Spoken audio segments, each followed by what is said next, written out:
اپنے آپ کو بدنصیب کہنا ایک گناہ ہے، اس گناہ سے بچنا چاہیے۔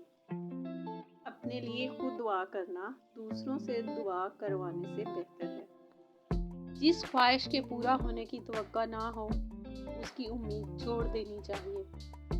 نیکی کو کبھی چھوٹا نہ سمجھو اور گناہ کو کبھی معمولی نہ سمجھو۔ بگڑے ہوئے معاشرے میں جھوٹی عزت کمانا ایک ذلت ہے۔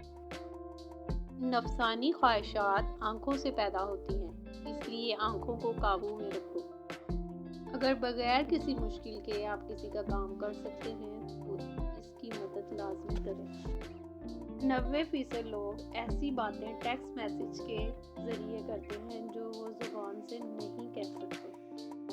اگر چھوٹی چھوٹی باتوں پر آپ کو غصہ آتا ہے تو اس بات کا 85% چانس ہے کہ آپ اپنی زندگی سے ناخوش ہیں۔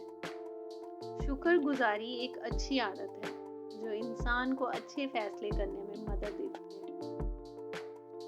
آپ کی زندگی چاہے اچھی ہو یا بری، آپ شکر گزار بنیں۔ ہو سکتا ہے کہیں کوئی آپ سے زیادہ برے حالات میں ہو۔ ایک ریسرچ کے مطابق شکریہ کہنے سے لوگ آپ کو ایک اچھا انسان سمجھتے ہیں۔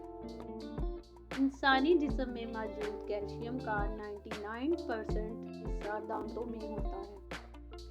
ایک ریسرچ کے مطابق جو لوگ ایک سے زیادہ تکیوں کے ساتھ سوتے ہیں وہ اکثر تنہا اور افسردہ ہوتے ہیں۔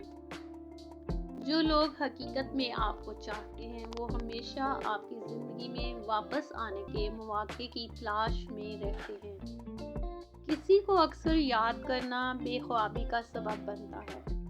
اس شخص کے ساتھ نہ ہونے کی مایوسی آپ کو رات کو جگاتی ہے۔ آپ جس شخص کی پرواہ کرتے ہیں اس کے ٹیکسٹ میسیجز سے آپ پر خوشگوار اثر پڑتا ہے اور آپ کا مزاج فوری طور پر بہتر ہو جاتا ہے۔